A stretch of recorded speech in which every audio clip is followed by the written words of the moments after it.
Good afternoon, everybody. Welcome back to our audience online and our audience here on the auditorium. I am Alessandro Rosiello.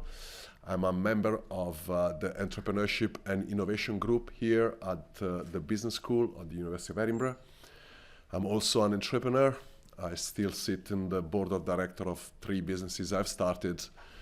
And finally, I'm also Director of Innovation at the Edinburgh Futures Institute, where I've designed and now I'm beginning to implement our strategy to develop an entrepreneurial campus around the university.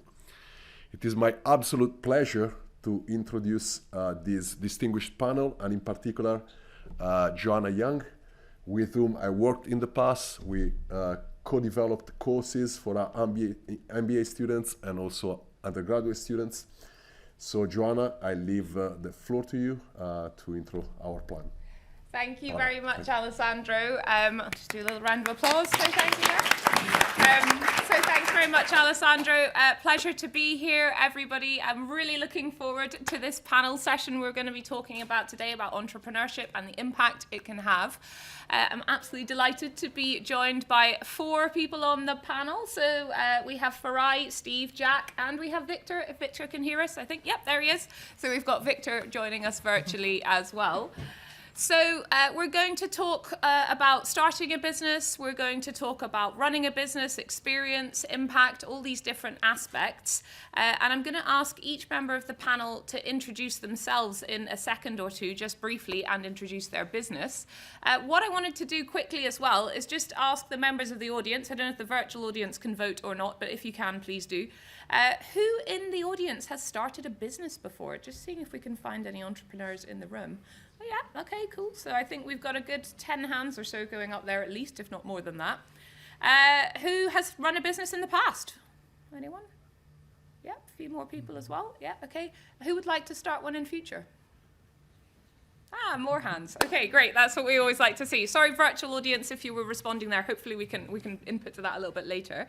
That is really interesting to know. And hopefully what we're going to do here is going to inspire those of you who are still running businesses and thinking of running businesses in the future. So without further ado, what I'm just going to do is go through our panel and ask them just to briefly introduce themselves and their business in about 30 or 40 seconds. So I'll start with Farai, if that's all right. So Farai from Shasha Network, founder and director. Thank you so much, Joe. Hi, everyone. My name is Farai Munjoma. I'm originally from Zimbabwe. I am an Edinburgh-based entrepreneur. I run the Shasha Network. Essentially, Shasha Network is a soft skills and personal development platform. We are creating a Khan Academy for soft skills for young people across Africa, and we're on a mission to educate 50 million young people in the next decade across the continent. Thank you very much, Farai. And if we can just move on to Steve, who is the founder and director of Bikerbnb. Hi there, I'm Steve Erbrick.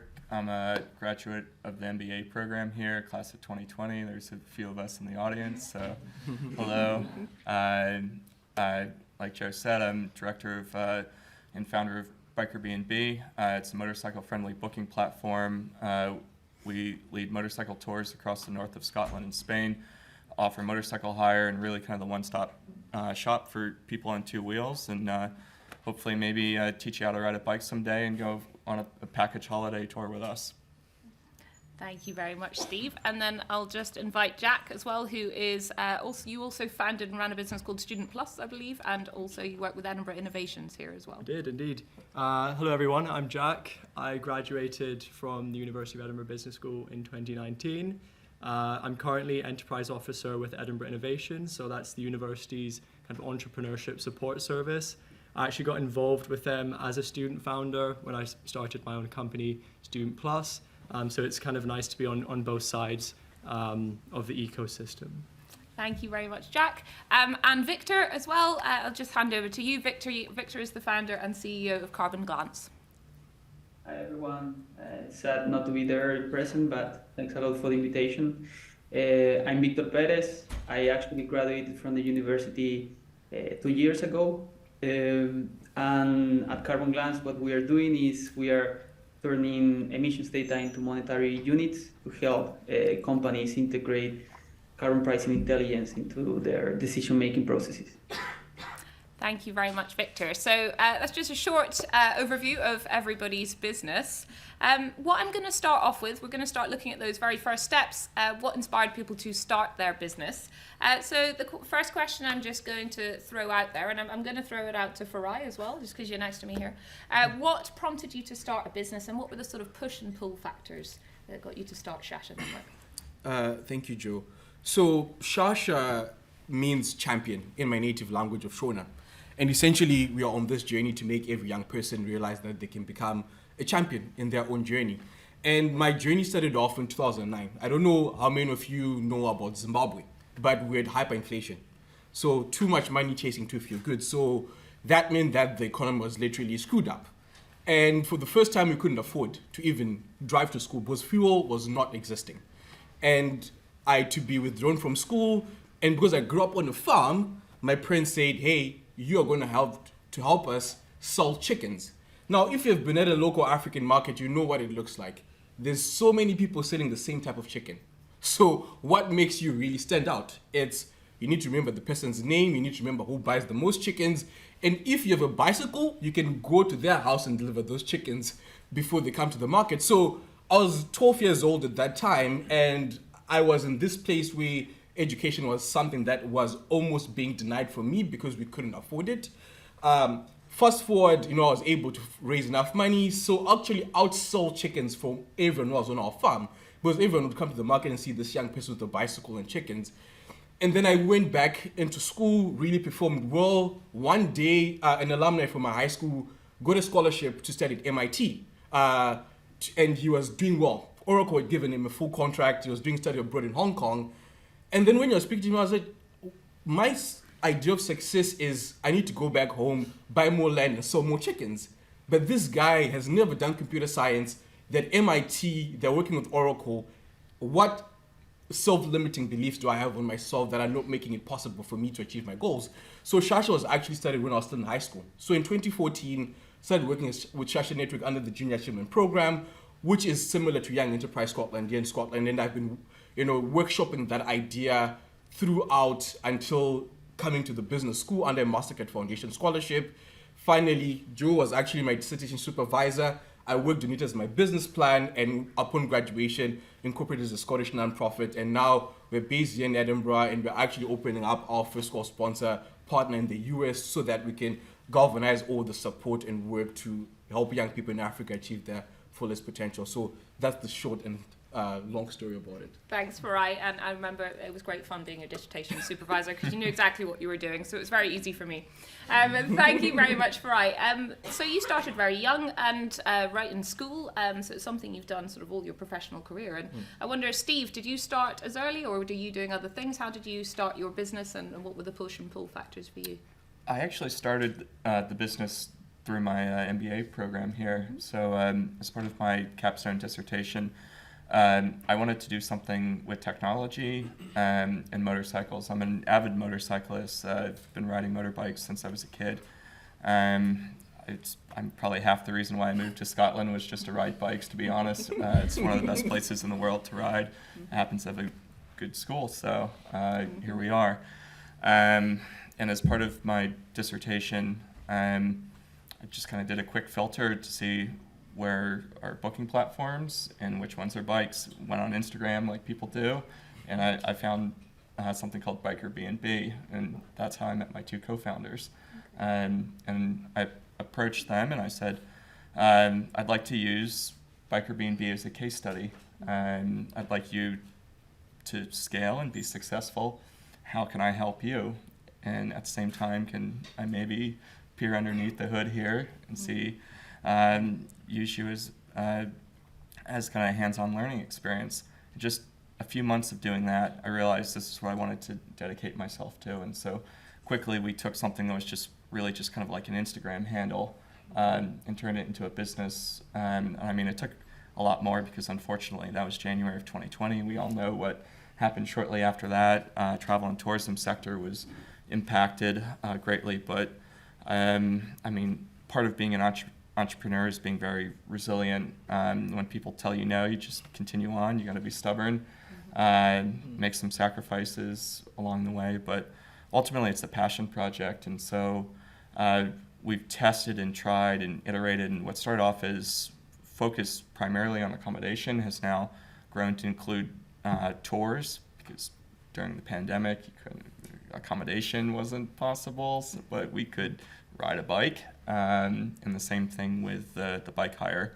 And so now we look at the whole kind of vertical from there. So yeah, it's all kind of come full circle. This is actually the first time I've been back to the school in a while, so it's it's nice. It's kind of coming home in some ways. Looks much the same. Yeah. Thanks very much, Stephen. You mentioned co-founders there and the challenges of the pandemic, and I think we'll jump back to those as well later. And what I'd like to just do is bring Victor in as well, just to explain how he started his business and the push and pull factors that came in there as well. Sure.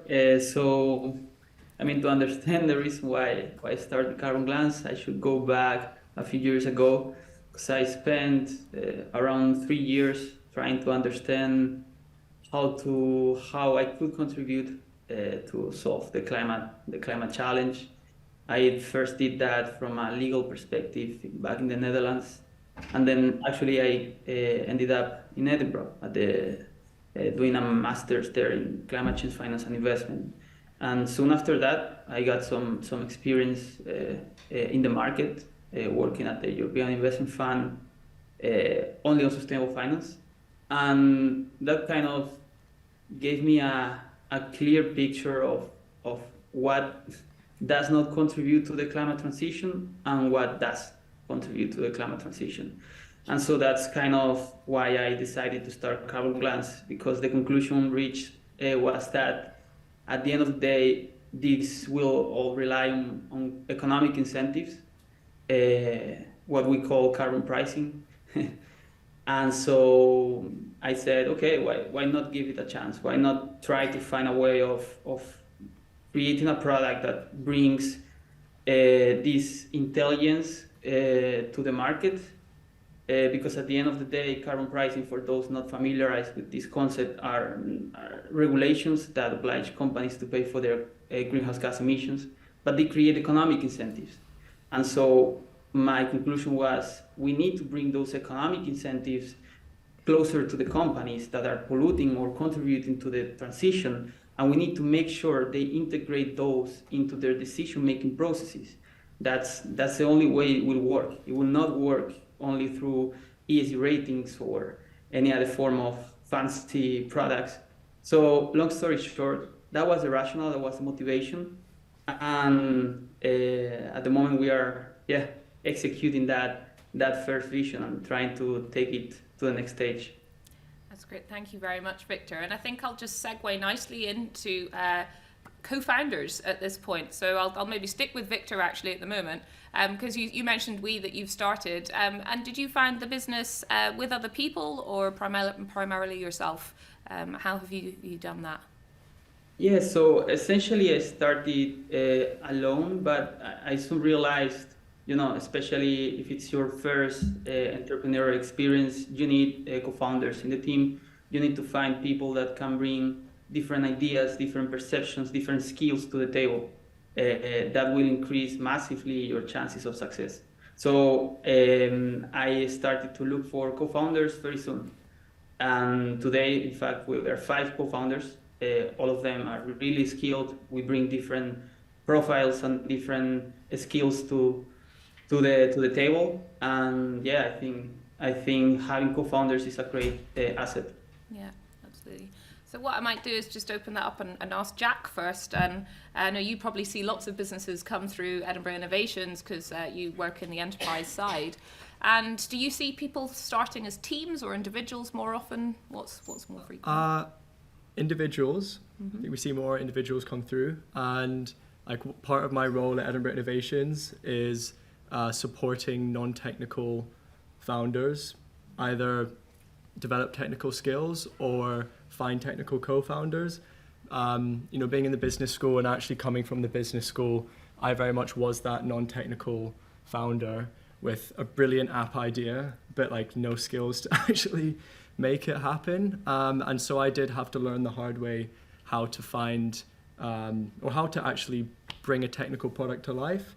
And it was a combination of actually teaching myself how to code and finding a technical co-founder. I think if you're starting a tech company, to have, even if unless you have a friend that you trust with your heart and soul, and you can leave absolutely all the technical decisions to them, I think you should really understand technology, at least kind of the foundations, because otherwise you're kind of leaving yourself to being exploited by not understanding technical conversations. So yeah, we do see a lot of individuals come through.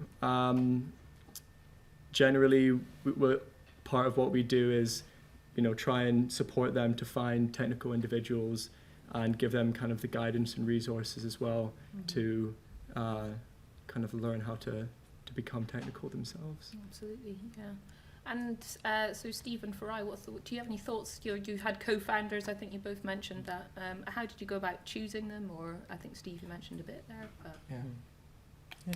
So they chose me. That's and involved a pub and some pints as most times go. But yeah, I think it was a friendship at first, and then kind of mutual trust and understanding.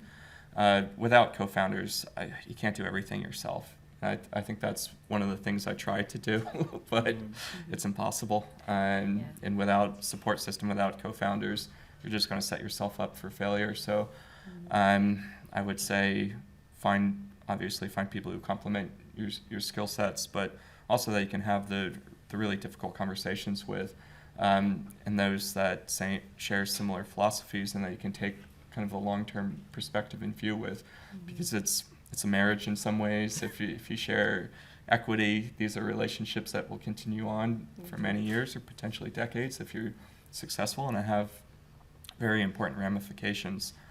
And so, yeah, I think that's it. I think everyone's situation will vary massively, but make sure you like to spend a lot of time together. That's the other thing. I guess you'll probably spend more time with them than your partners. Yep.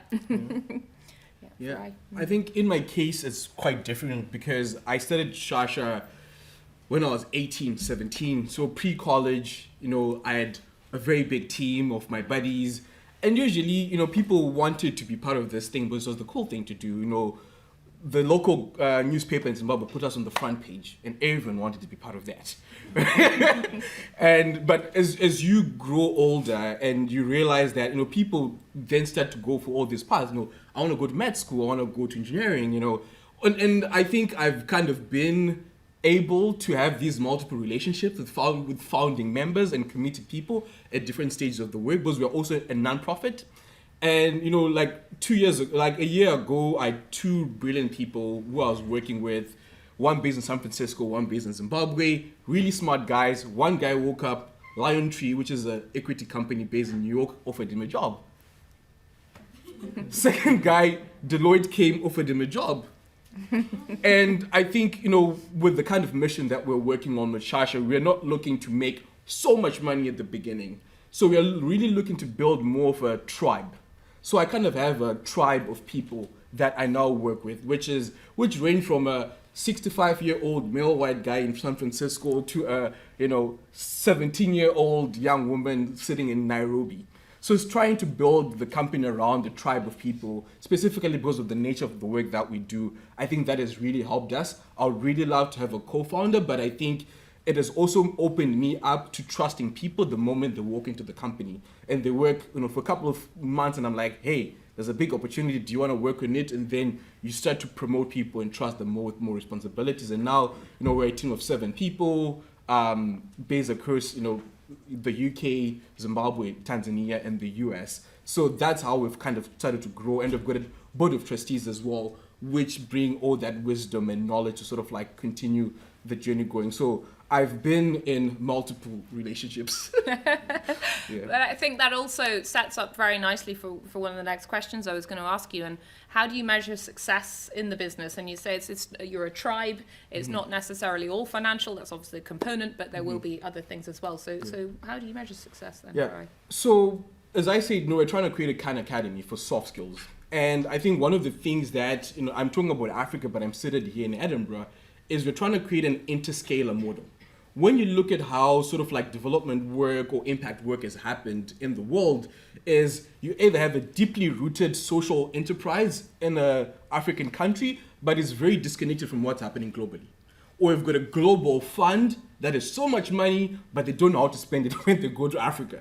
So we are trying to do things differently by actually being very accurate with how we find the development partners and donors that work with all the grant partners that we work with on the ground. So trusts, foundations, private individuals that then allow us to deploy our platform. So we've got a platform that is freely accessible to young people across the continent, that they're able to go there, learn at their own pace, learn skills such as communication, self-leadership, self-efficacy, so that they're not only able to have the confidence and the skill sets that it takes to apply for the same opportunities that someone who goes to a university with career guidance counselors is able to do. So for us, again, we look at the numbers, but we also look at the attempt rate. Because there's an assumption that when an opportunity is given to people, they automatically go for it. But even in this room, there's some opportunities that you look at and you're like, I don't think I quite qualify for that role. So imagine if you're in a small town in Africa and you're told there's a engineering job at Siemens in Germany. You're like, I don't think this is what I want to be able to do. So we are actually trying to work around getting young people to move from zero application to like applying for the next 20 opportunities, because their opportunity is going to come in attempt rate. So we are actually working on that. And of course, what some people love is, how many people did you get into college? How many people did you get into Ivy League schools? That counts, but we are actually trying to get the masses to start participating in this opportunity economy. So that is what success looks for us, to get more young people to have social mobility. Absolutely. Yeah. And just throwing that question open then to Steve, Jack and Victor. Maybe Victor, you can come in on that. So what does success look like to you, for you and your business? Well, I mean, success can be measured, or at least we can measure it with many different indicators. Certainly when you are early stage in the journey, small details can count as milestones, like closing a team, connecting that to the previous point, completing the team you need to bring your product alive, reaching certain product milestones, getting validation from companies that you talk to. All these can be measured at success initially, and certainly financials will have a secondary role. Of course, as you move on and you make progress, then you can start to add new key performance indicators that are also aligned with your purpose as a company. In our case, of course, we want to help companies make decarbonization decisions. Of course, for us, it would be great to track how many emissions we are actually contributing to reduce. So that is an indicator that for me will really be the most important indicator of success. But of course, again, it depends on the stage in which we are, and also success can be measured in many different ways. But those that I mentioned at the beginning are the ones we take so far. Absolutely. And Steve, how about yourself? Same question. Sure. I think mine's a little bit more personal, given kind of the nature of my business, and that last summer I was leading a tour in the north of Scotland. We were hanging out at one of the lodges that we have outside of Inverness, and one of my riders is just kind of sitting up, and I asked him how his day was going, and he's about 55 years old, and he said, "This is seriously the best day of my life." And to hear that, that's the most kind of valuable feedback that I can receive. And when customers come back time and time again, and it's really kind of the measure of the repeat business, and when those same customers recommend my rides or bike hire or one of the all-inclusive holidays that we offer, kind of the network of motorcycle-friendly properties, that's very powerful. And so I really try to cater to those riders that keep coming back time and time again. One, because it reduces marketing costs as well. But two, they're very honest with us, and they're very open, and they help me refine the product. And that's really what I look for.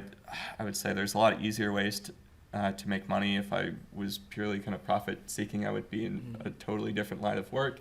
For me, I'm in the business of happiness, so I'm really kind of measuring things based on smiles, and I see people at their best, I see people at their worst, and I really want to get people outside of their comfort zones and really kind of embark on an adventure together.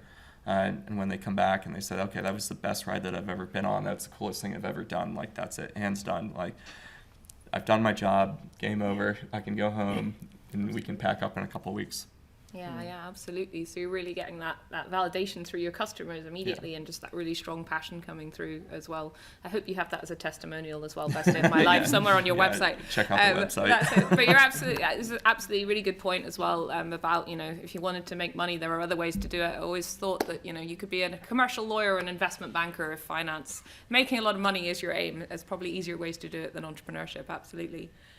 I'm going to ask Jack a slightly different question, and asking to use the benefit of hindsight now as well.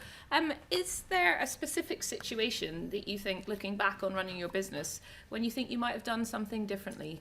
What did you sort of learn from that? I mean, I think at the time, being a first-time founder, I don't think I would.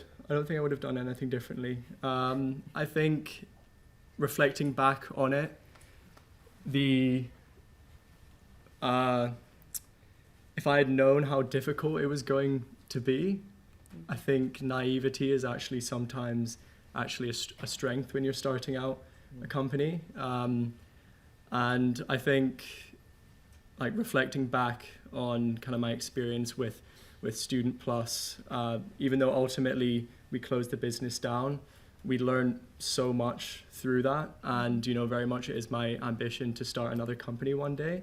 And I think the next time I start a company, it'll be like playing it kind of on like hyper speed, because when it comes to like trying to find a co-founder, trying to raise finance, build a product, I've made the mistakes. There was plenty of mistakes, and the more mistakes, the more learnings. So it's definitely been kind of a roller coaster. So yeah, I mean, maybe if I had known it wasn't going to work out, maybe that would have changed things. But we can't predict the future. Could have worked on something that actually succeeded. But no, I definitely took a lot of kind of intangible lessons from that I can take into the next. On that note, there's a phrase that I always look at, and I think someone posted it from SpaceX, and they said, we did this because we thought that we did this not because it's easy, but because we thought that it was going to be easy. And I think that is entrepreneurship, right? Sometimes you actually do these things, but you think, I'm just going to do this, and you actually start doing it, and you realize, oh boy, this is so hard. But because you've already had that sunk cost in terms of time, energy, decisions, you just keep pushing at it. So if you were to see all the things that you had to do ahead of your journey, you would not do anything. So sometimes I think, to what you're saying, Jack, that naivete of like, let's just go wing it is what actually gets you set up on that journey. Yeah. Yeah, no, absolutely. I think it's very much an experimental process, isn't it? So we can't predict what's going to happen. So, Steve, I was just going to ask you, what are some common misconceptions that you've maybe encountered about being a founder and director? It's kind of humbling to be sitting here, but if you come to my shop, you'll see me turning a wrench most days. So, I think a lot of people see it as kind of a glamorous experience, or you have this fancy title. I don't like to call myself a CEO or anything like that. Just the nature of entrepreneurialism and kind of startup stuff is you have to be a jack of all trades. You literally have to roll up your sleeves at times and get into the nitty gritty, where some days I'm doing sales pipeline, some days I'm fixing bikes, some days I'm taking people to the hospital. You never know what's going to happen. It's just kind of like the nature of the business. So I think being flexible, I think that's one of probably the best key kind of attributes that one can have. Just misconceptions. It's just like Oh, I would say like perhaps this thing about like easy and kind of the success, perhaps success will follow. It's actually, can be a grind. And without a really strong support network, and my partner's incredibly supportive and good friends and family as well. It can be lonely at times. It can be incredibly stressful. You can spend a lot of sleepless nights worrying about cash flow, going to debt. Have I set my career back? Oh God, am I going to have a retirement plan? Like all these things. Like, why am I doing this? Should I just go get a government job? Like, so there is a lot of self-doubt, and it's not a glamorous position to be in.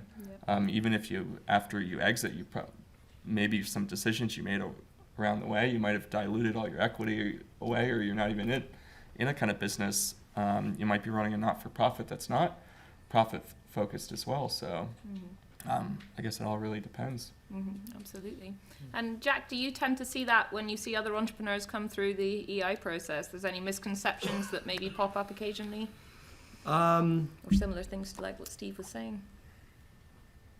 I can't think of anything in particular, but I think what's really like admirable about kind of what we see at Edinburgh Innovations is I think everybody like starts their entrepreneurial journey with a passion for a particular problem. And I think it's interesting. I'd love to hear the panel's thoughts as well on like at what point they decided they would become an entrepreneur, because something that we try to do at Edinburgh Innovations, and that's personally important, is that we're equipping students with the mindset that like they don't necessarily need to be like the founder right now, but if one day they wake up and they're like, this is a problem and I don't accept the status quo, I think this could be done better, cheaper, I think we could like solve some of the world's biggest challenges, I have the toolkit to actually go about starting that journey. And so, yeah, I mean, I think if you're passionate about a particular problem and you truly believe that you can do something about it, anything about it, and nobody else is doing it to a satisfactory degree, then, you know, I never thought I would be an entrepreneur. That wasn't kind of in the career plan. I just felt like student messaging was a really awful experience. And then I kind of went about tackling that problem, and, you know, it was the most transformational kind of journey for me of self-development. So I think, yeah, it would just be maybe interesting to know kind of at what point, like, were you always like, I'm going to be an entrepreneur, or did the problem come first? Or okay, Farai, you're nodding there, so can we have I mean, that so the word entrepreneur, like where I grew up, doesn't exist. It actually does not exist. There's nowhere. You're either a businessman or you're a businesswoman. And typically it's a person who runs a small kiosk behind the shelf and has like all these things that they sell, and that's a business person. The word entrepreneur is very like American. So it's only when I started getting into those spaces that people started saying, oh, you're an entrepreneur. And I'm like, oh, I'm an entrepreneur. And they're like, you're doing ad tech. I'm like, oh, it's called ad tech. So sometimes I think words are very important. I think, you know, the idea of entrepreneurship, without the word, it exists in the mindset and how you navigate the world and what you do to solve problems, to show up to problems. And you can be an entrepreneur without being called an entrepreneur. But it's when you then get into these spaces that you activate the entrepreneur title, and then people start calling you an entrepreneur. So I think for me that was my experience. Okay, yeah. That's good. And I think that's quite interesting. So that's what you were saying, and I think Steve was saying, and you don't generally call yourself a CEO or a director. And do you find that yourself, Victor, as well? Do you call yourself founder, director? Do you find the sort of nomenclature around starting companies somewhat unusual? Is it something you engage with?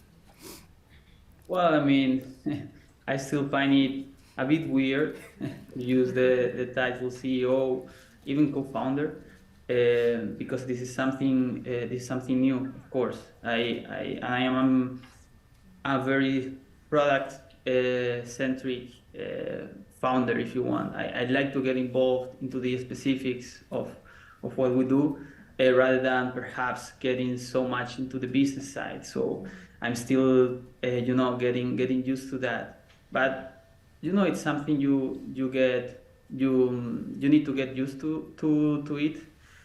But connecting this to the previous question as well, if there's some misconceptions between being a co-founder or a director, at the end of the day, when you are starting a business, the co-founder will be most likely the director as well. And if you are many co-founders, you might have also directors. Now, I think the difference or the sense of awareness here should be rather on the legal side, because of course, once you become a director, there are legal responsibilities attached to it. You need to start making sure that things are done in a proper way, because you are running a business. It's a serious matter. It's no longer a project. You need to make sure that you take your accounts today and all that part that, before jumping into becoming a real entrepreneur you never think about. But once you are a director, you need to start thinking about it, and you need to start putting notes on your agenda. This is what I need to do. This is what I need to keep track of. I guess that's the important note on the difference. But other than that, co-founder will be the director, and the director will be the co-founder. So. Absolutely. So definitely all those extra responsibilities that come into running a business. What I'm going to do is, in a few minutes, I'm going to open it up to the audience for questions, but I'm just going to ask our entrepreneurs another question before we do that, maybe even two. I'm going to ask them to look to the future and ask where you see your business in 5 years and where you see yourself in 5 years. And those two things may be different, or they may be the same. So I think shall I go with Steve first this time? Yeah. Great. As much as I love the weather in Scotland, I would love to be in Spain. So my business is plagued by a lot of kind of travel and tourism businesses, just a boom and bust cycle. So when the sun's out, we have to make money.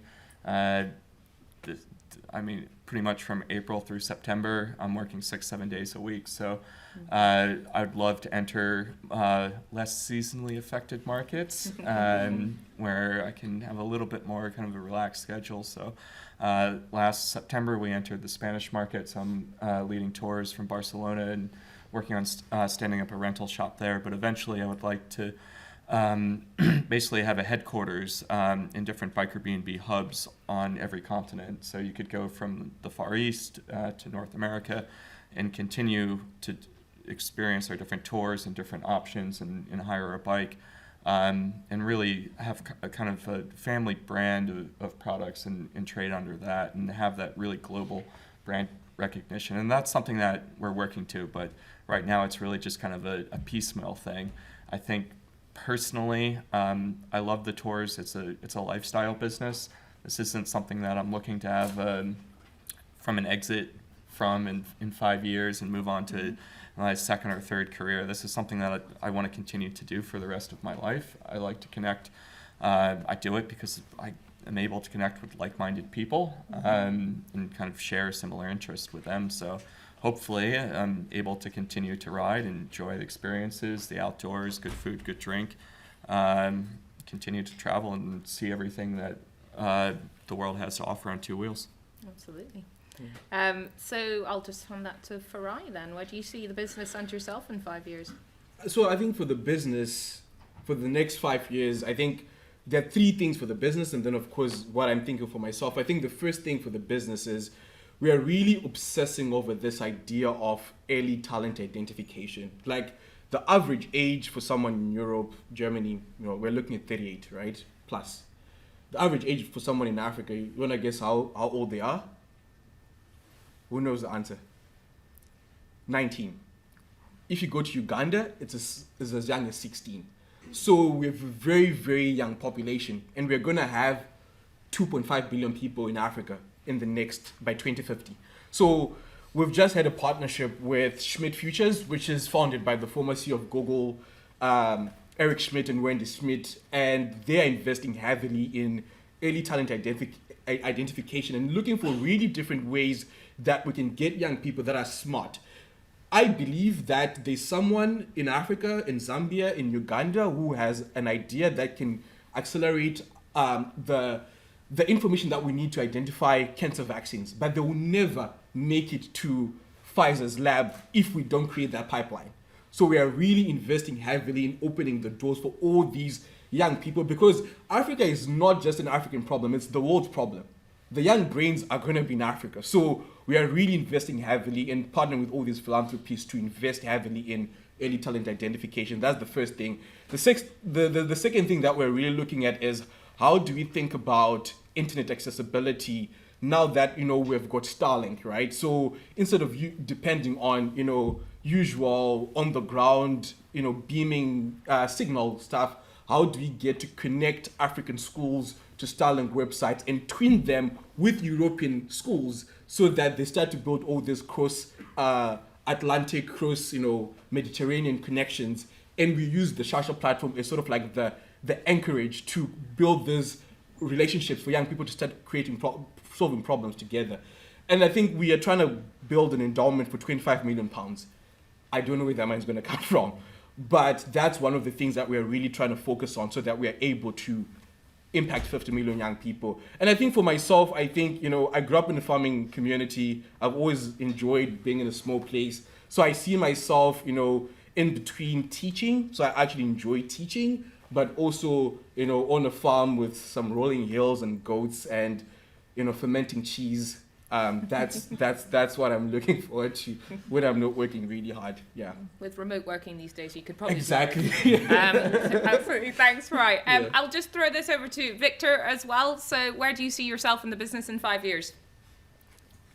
So, regarding the business, I'd say, of course, it would be ideal to have more a broader portfolio of clients, but across different industries and sectors as we target today, because that means we would be helping more companies make informed decisions in their decarbonization journey. So that means our impact as a company would be bigger.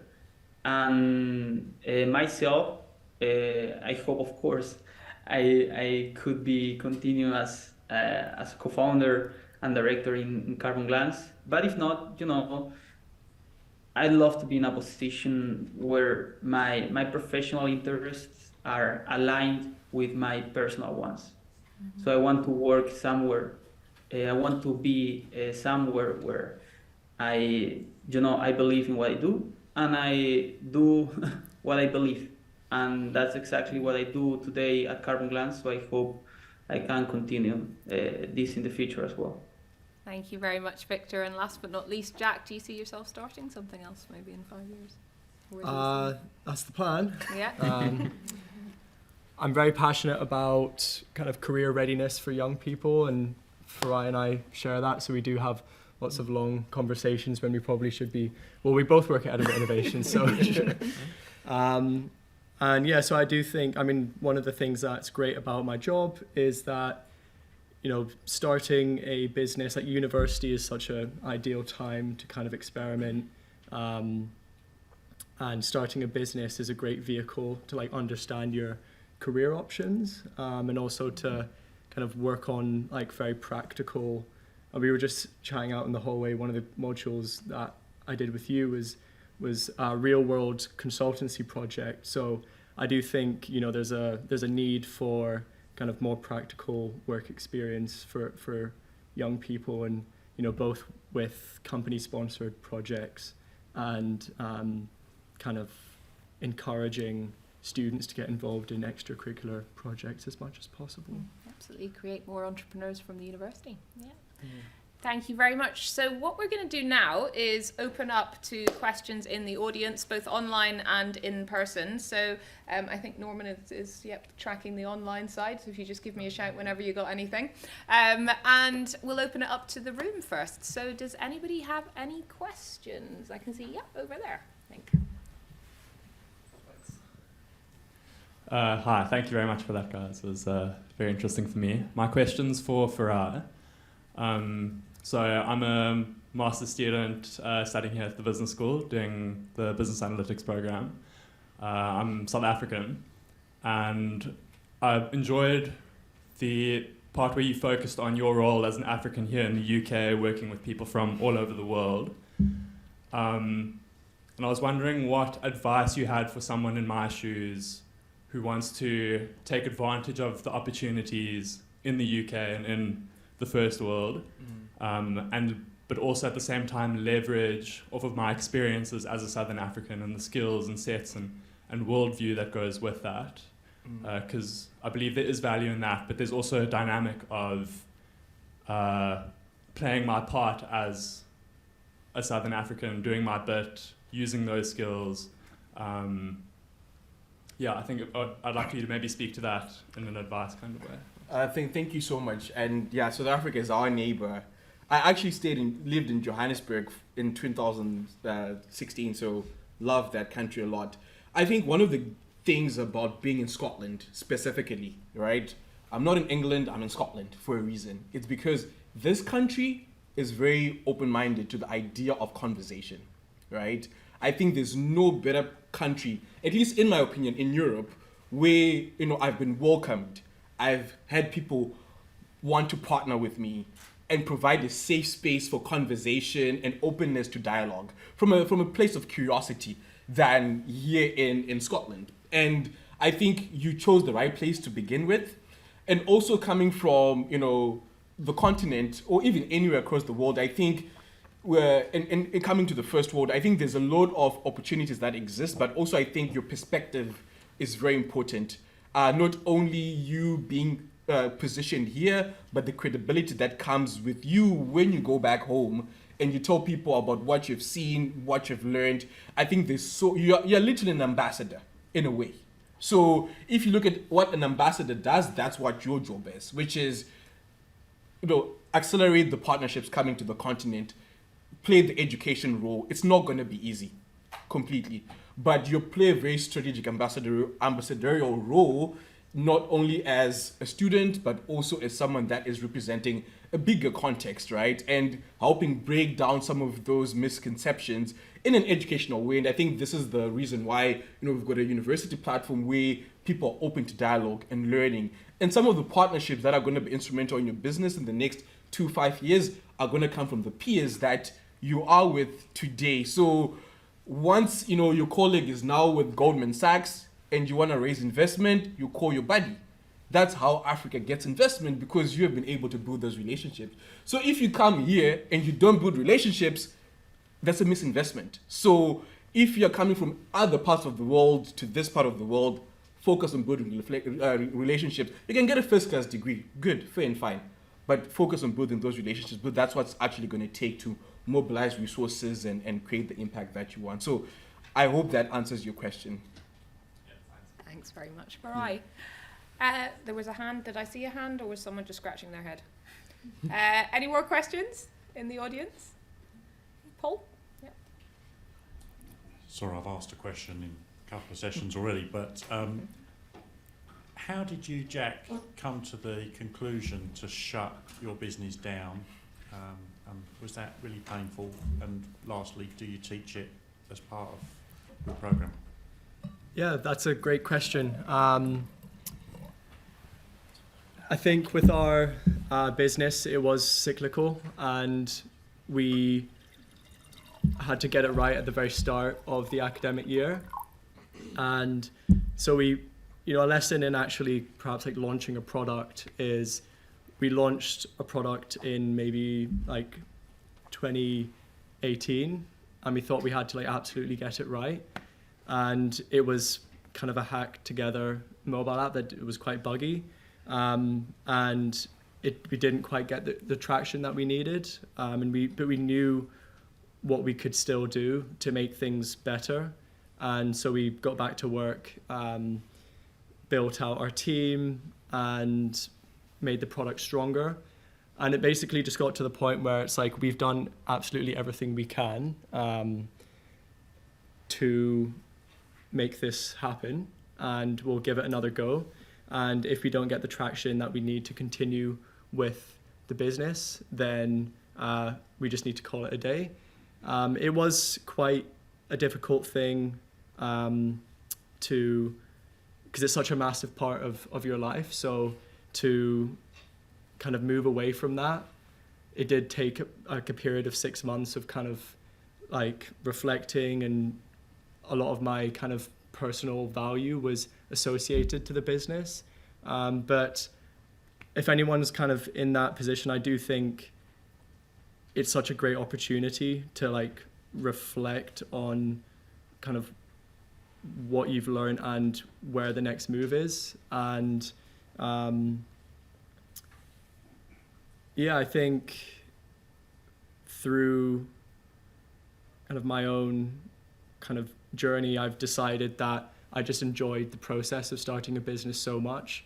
It's like the greatest kind of like mental puzzle that I've, you know, had experience with doing. So I think, you know, there's a lot of investors even that actually look at this, you know, somebody who started a company and failed, and is if they're crazy enough to try again, then they're really serious about this whole entrepreneurship thing. And I think that really does ring true, because I mean, it is it's a difficult and painful, but also amazing experience. And so, yeah, I think despite the pain of the failure, I just loved the work so much that, you know, I think I'll be trying to do that for the rest of my life.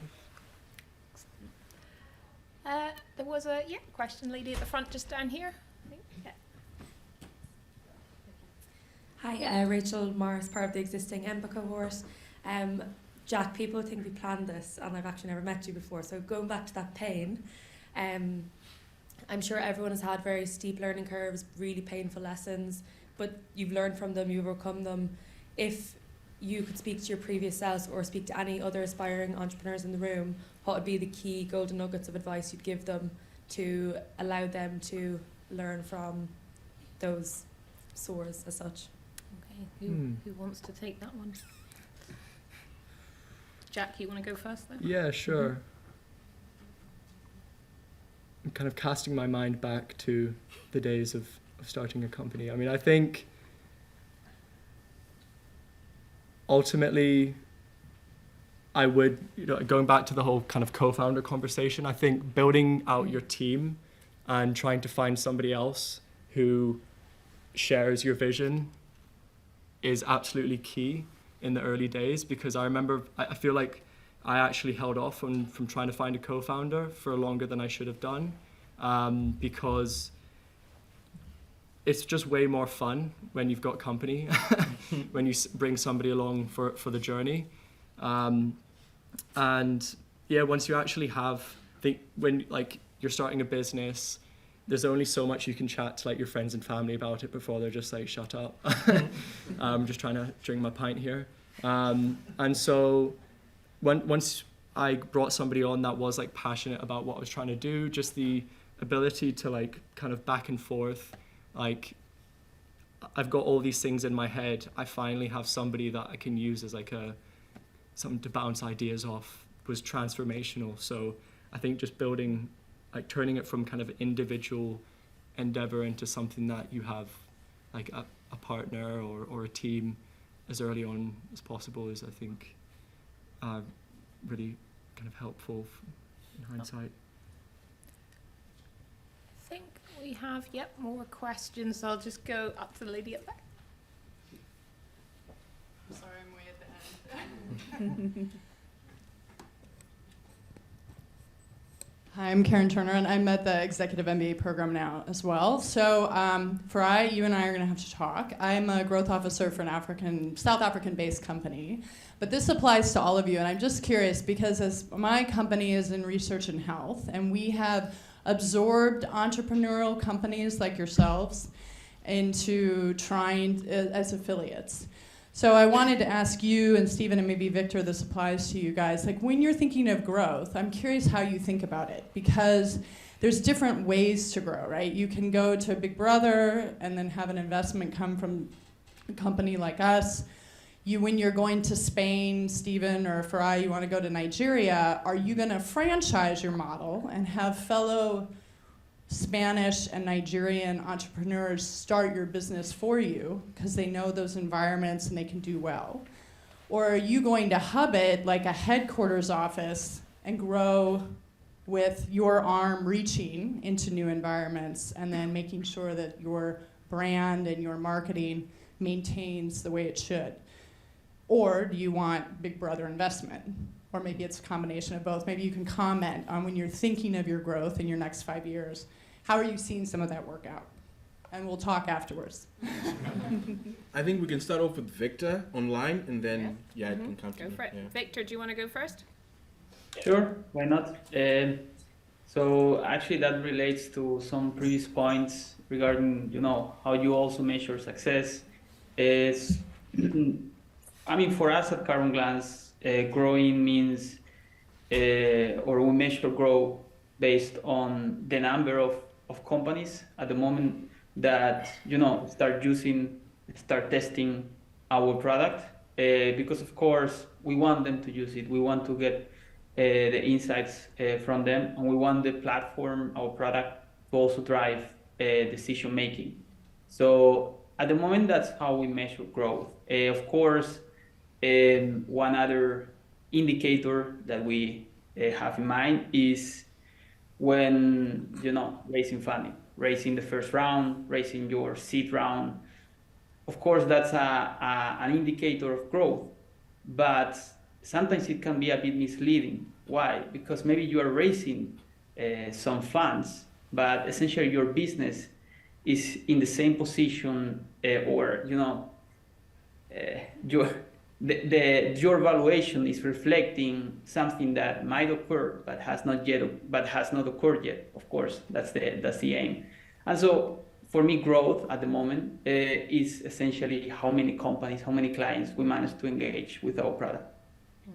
Thanks, Victor. And we've just got a tiny little bit of time left, so maybe Farai and Steve, you could just quickly answer that one. Anything? Yeah. Wants to Steve, you add? wanna get it? Yeah, sure. So, I guess specifically thinking about kind of the growth and expansion strategy, at least in Spain right now, we're working with local partners. For me, in kind of travel and tourism, it's very important to be authentic.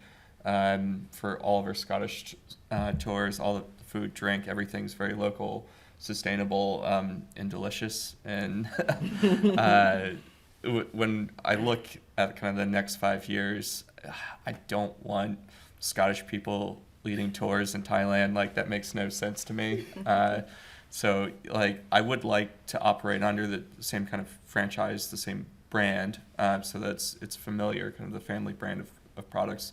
So we have the Highland Scramble in Scotland, we have the Iberian Scramble in Spain, so on and so forth. But now you got to trust the team as well, and with the franchising, make sure that it's a quality product. They're making safe and rational decisions and representing your business appropriately, and then it kind of reaches a new stage of growth where decisions are made. So last week, my team was leading a tour in Spain while I was running our shop in Scotland. I physically wasn't there to micromanage everything, so I was a little anxious, but everything went great. Another tour is going on this weekend, and so eventually it kind of grows to the point where it gets beyond you as an individual, and that's the only way that you can have a scalable business model, so especially in my sector. So, trust people, hire good people, hire people that you can hold accountable, and go from there. Thanks, Steve. Anything to add to that as well, Farai? Yeah, I think in terms of when you look at Africa and just how diverse it is, just even between different provinces, it's very difficult for Shasha to go in and say, hey, we want to show you how to do this. It's like you rattle so many feathers. And I think context and nuance is the key to scaling some of these products across the African continent, because there's just different understanding of that. So for Shasha, currently we are doing in-country expansion in Zambia and Ghana. And just the two hubs that we are working with, completely different ways of operating. So what we are thinking about was that as a brand, we want to think about what can we optimize on doing it well that we can't necessarily do when we're on the ground as we scale. So we really invest heavily in finding who's the right fit partner for us on the ground who's not only able to co-create, but who's open to us seeding our philosophy into their team. So actually getting one person that is under Shasha to work within a particular organization and help them and use their engine to run what they're doing, and also build a tribe around this. And I think there are two good case studies around scaling nonprofit work. The first one is Junior Achievement Worldwide. They're 100-year organization from the US. They've scaled across the world, and what they've been able to do is franchise their model, but also have a local board. So there's a board at every country level, and they have the autonomy to operate the way they want, and all they need to focus on is quality assurance. And then you look at Charity Water, which started off going to drill bowls and wells in all these countries, and they realized, we don't really want to be in the business of drilling bowls, but there are local partners that are good at that. So what they've now optimized themselves for is the branding and the storytelling and an advocacy standpoint. And they've invested in the technology that is able to track the progress that is being made by the partner on the ground. So they've optimized on building a fundraising engine, cutting checks to all these global partners, and ensuring that the technology helps them track that impact. Once you do that, well, then you're able to hire and fire your local partners faster than going to these long relationships where you don't even know how to evaluate if you're making impact. So I think being sensitive to nuance and local context is very important, and you better do that with someone that actually understands the market. In countries such as Zimbabwe and South Africa, where we know we are there, but certain markets are totally different, so we would rather go there with someone else that understands it. Thank you very much. And I think on that note, we're going to bring this panel to a close. So I want to say, first of all, a huge thank you to Victor, Jack, Steve, and Farai for coming in and sharing their experiences and insights with us. So if we can just do a round of applause.